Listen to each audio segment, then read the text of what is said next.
কেউ মারা গেছে আর সেই শেষ যাত্রা ক্যামেরায় রেকর্ড করে এডিট করে ইউটিউবে আপলোড করা হয়েছে। হ্যাঁ, এই একটা ভিডিও সোশ্যাল মিডিয়ায় এক বিশাল বিতর্কের জন্ম দেয়। ঘটনার কেন্দ্রে এক জনপ্রিয় বাঙালি ব্লগার মহুয়া গঙ্গোপাধ্যায়। তার ইউটিউব চ্যানেলের নাম প্রবাসীর ঘরকন্যা।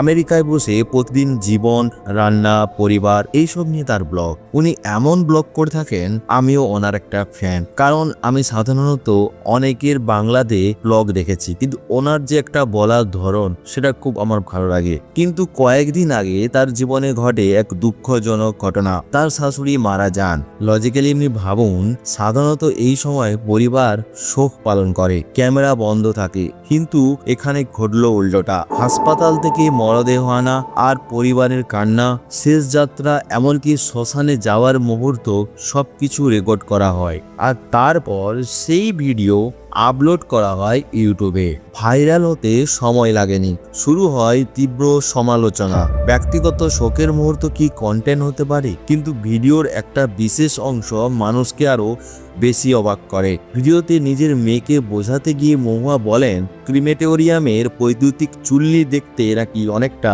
কেক ওভেনের মতো।